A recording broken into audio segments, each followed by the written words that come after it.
All this, however, was easily passed off as a communist rhetoric by the Masonic West. However, on October the 26th, 1986, the Sunday Express became the first Western newspaper to run a front-page story confirming the findings of the Indian and Soviet newspapers entitled AIDS Made in Lab Shop. The outbreak of AIDS has been linked to vaccine programs around the world. The internationally respected London Times newspaper published an article at the front-page story on May the 11th, 1987, entitled Smallpox Vaccine Triggered AIDS. The article establishes a direct correlation between the smallpox vaccine administered by the World Health Organization to an estimated 50 to 70 million people in different Central African countries and the subsequent outbreaks of AIDS in those regions. The World Health Organization is the medical wing of the United Nations.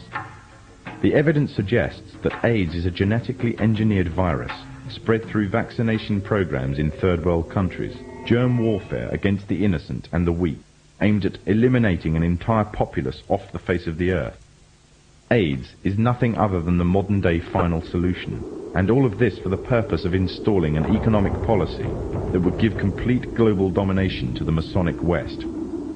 However, for the Freemasons' economic domination on its own is not enough.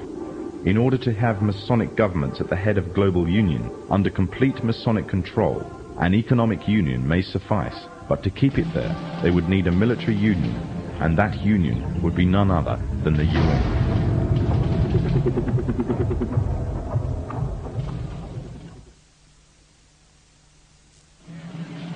The United Nations is a general assembly of the majority of the nations of the world.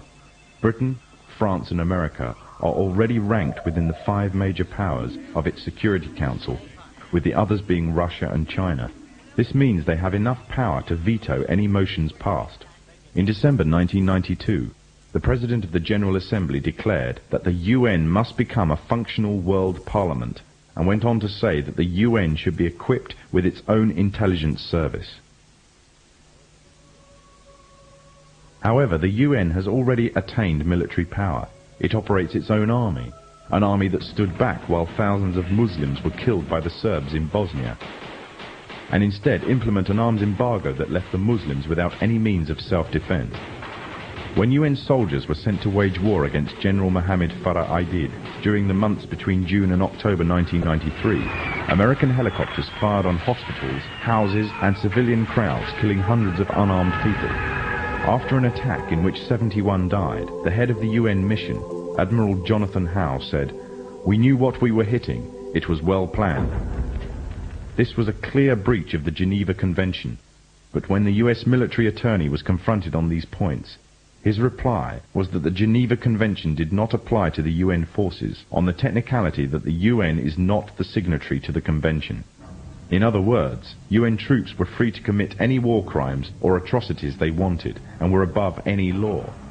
In fact, the UN, far from bringing peace with it as it claims, instead has spread corruption in the land, leaving a trail of death and destruction wherever it has gone. Days of the Cold War, the very existence of the Soviet Union meant that the Freemasons' path to a global government would take time.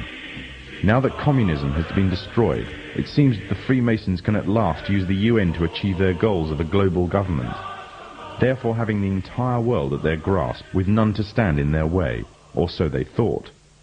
For as the earth cries out because of the corruption and injustice they have spread over the land, through the agonizing centuries of their domination, the world is witnessing the reawakening of an old warrior. Now the Freemasons have another enemy to contend with, an enemy which they have thought that they have destroyed. An enemy that will never bow down to the evil and demonic plan of the Freemasons. That enemy is Islam, and against it they have declared war. However, the Muslims have already been forewarned about an enemy that will face them, the last prophet of God. Muhammad said that a man will appear after the Muslims have conquered a Roman city called Constantinople. He will first appear as a tyrannical king, then he will be claimed to be a prophet, and finally he will claim to be the Lord God himself. Already the first part of the prophecy has been fulfilled. Constantinople was conquered and renamed Istanbul. The prophet further foretold that this liar would start to conquer the world, country by country, fortress by fortress, region by region, town by town, and no place will remain unscathed except the two holy cities of Mecca and Medina. He will possess powers to issue a command to the sky, and it will rain, and to the earth, and it will produce crops. He will call to a false religion, and bring something which resembles paradise and hell. But that which resembles paradise will in fact be hell, and that which resembles hell will in fact be paradise. He is the Dajjal, meaning impostor, and he will be born with one eye, and your Lord is not one eye. It is also known that before the appearance of the Dajjal, a group of people will pave the way, setting up a system to prepare the world for his arrival. In other words, these forerunner to the Dajjal and their system will bear all the characteristics of the Dajjal, and he will be the final embodiment of these in human form. The forerunners to the Dajjal are none other than the Freemasons. The one eye is one of the ways to recognize the Dajjal. The one eye is the symbol of the Freemasons. It is part of their beliefs and is taken from ancient Egyptian mythology. In their ideology, it represents the supreme being, sometimes referred to as the great architect of the universe.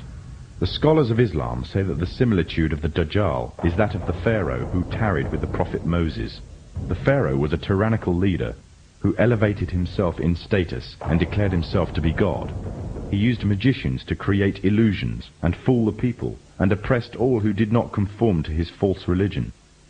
Today the Freemasons weave another kind of magic. The illusions they create take the form of hidden or openly propagated messages in films, televisions, cartoons, music, and all the other cogs in their well-oiled media machine. And this same media machine has continuously been put into action to slander and destroy the character of Islam, following another trait of the Dajjal, who goes further and slanders God directly. The Dajjal is an oppressor to all who do not follow him. He will have powers to increase the land harvest or destroy it, depending whether the people follow him. Similarly, the Freemasonic West, through the World Bank, hold the third world nations to ransom if they do not act in accordance with their wishes. Abundance of IMF development loans are often used to ensnare such nations, and the unattainable interest payments keep them ensnared. They are forced to submit or face economic collapse and dire poverty. Another way in which the Dajjal will control the people, either deluding them or forcing them to submit, is by spreading disease. He will have the ability to spread disease or cure it, effectively playing God, and with this power he will delude many to his false religion.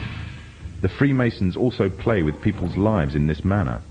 Evidence exists showing that many viruses have created or mutated in military labs and later used in experiments on human beings. And it has been established that AIDS is a man-made tool used to suit the purposes of Masonic West.